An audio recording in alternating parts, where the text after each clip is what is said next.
In this question, it is given that if an equal to this, then a1 plus a2 plus a3 up to a25 is equal to, you have to find the correct choice. Actually, वो questions जिसमें denominators में number product of terms of AP आ रहे हों, तो उन cases में हम क्वेश्चन को टेलीस्कोपिक सम मेथड की हेल्प से करते हैं। टेलीस्कोपिक सम मेथड क्या होता है, वैसे तो आपने जेईई की प्रिपरेशन के दौरान पढ़ा होगा, लेकिन मैं आपको याद दिला देता हूं। ऐड करने का वो मेथड जिसमें हम nth टर्म को कुछ ऐसे ब्रेक करते हैं कि जब मैं n की वैल्यू पुट करता हूं तो इंटरमीडिएट टर्म्स कटती चली जाती हैं। जब मैं क्वेश्चन करूंगा तो आपको मेरी बात ज्यादा क्लियर हो जाएगी। उस मेथड को बोलते हैं टेलीस्कोपिक सम मेथड। वैसे तो जिन क्वेश्चन में डिनोमिनेटर में दो टर्म्स का प्रोडक्ट आता है, उन क्वेश्चंस में तो टेलीस्कोपिक सम मेथड लगाना बहुत ही आसान होता है, लेकिन यदि डिनोमिनेटर में 3 टर्म्स या 4 टर्म्स का प्रोडक्ट आ रहा हो तो ऐसे केस में टेलीस्कोपिक सम मेथड यूज करने के लिए एक स्टैंडर्ड वे है। वो वाला वे मैं यहाँ पे एक्सप्लेन नहीं करूंगा क्योंकि इस टाइम उसकी जरूरत नहीं पड़ रही है, लेकिन आपको जनरल केस भी आना चाहिए। इस टर्म से क्वेश्चन बहुत ही आसान है क्योंकि इसमें आप देखोगे nth टर्म में जब n की वैल्यूज पुट करते हैं तो डिनोमिनेटर्स में जो टर्म्स आती हैं वो एपी की टर्म्स का प्रोडक्ट होती हैं। जैसा कि यहाँ पे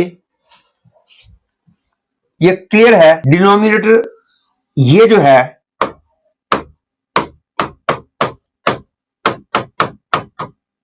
इसको आप 4 का स्क्वायर -1 लिख सकते हो, जिसका कि मतलब हो गया 2n - 4 -1 into 2n - 4 plus 1, that is 2n - 5 into 2n - 3। आप देख सकते हो जब n की वैल्यू 1 2 3 4 पुट की जाएगी तो जो डिनोमिनेटर्स बनेंगे वो होंगे -3 into -1 plus -1 into 1 plus 1 into 3 and so on. You can see very easily -3 -1 1 ये सब एपी में चल रहे हैं, -1 1 3 ये सब दूसरी एपी में चल रहे हैं। जैसा कि मैंने अभी बताया था कि जिन क्वेश्चन में डिनोमिनेटर्स में एपी के टर्म्स का प्रोडक्ट आता है तो उस क्वेश्चन में हम टेलीस्कोपिक सम मेथड यूज करते हैं। वैसे तो न्यूमरेटर में ऐसा हो रहा हो तो भी हम टेलीस्कोपिक सम मेथड की ही हेल्प लेते हैं, लेकिन एक्चुअली टेलीस्कोपिक सम मेथड से भी बेहतर मेथड किसी किसी क्वेश्चन में होता है, तो उस क्वेश्चन में हम टेलीस्कोपिक सम मेथड की जगह वो वाला मेथड लगा देते हैं। लेकिन इन सब की डिटेल के लिए आपको मेरा सीक्वेंस एंड सीरीज का जेई लेवल का वीडियो लेक्चर देखना होगा। इस टाइम मैं केवल उस क्वेश्चन की बात कर रहा हूं जिसमें डिनोमिनेटर्स में एपी की टर्म्स का प्रोडक्ट आता है और डिनोमिनेटर में 2 टर्म्स का प्रोडक्ट है। डिनोमिनेटर में 3 टर्म्स का या 4 टर्म्स का प्रोडक्ट आता हो तो भी हम टेलीस्कोपिक सम मेथड लगाते हैं, लेकिन उसके लिए आपको standard way of using the telescopic sum method in this case पता होना चाहिए। लेकिन जब 2 ही टर्म्स का प्रोडक्ट हो तब तो बिल्कुल वैसे ही आसान है। और अब जब मैं क्वेश्चन करूंगा तो आपको मेरी बात बिल्कुल क्लियर हो जाएगी। Let me start the question.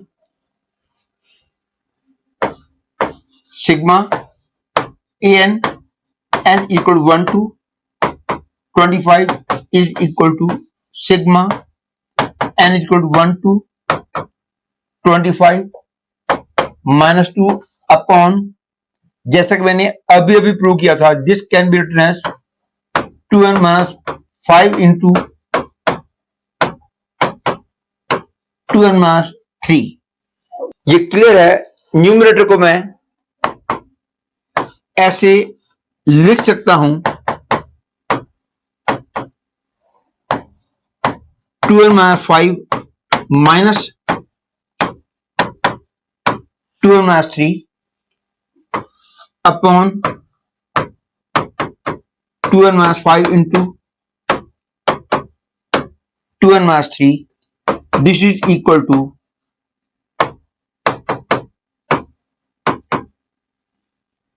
1 upon 2n minus 3 minus 1 upon, और उसका जनरल केस ये है कि जब डिनोमिनेटर में 3 4 या 5 टर्म्स का प्रोडक्ट आए तो उस क्वेश्चन में न्यूमरेटर को फर्स्ट ब्रैकेट और लास्ट ब्रैकेट के डिफरेंस से मल्टीप्लाई और डिवाइड किया जाता है।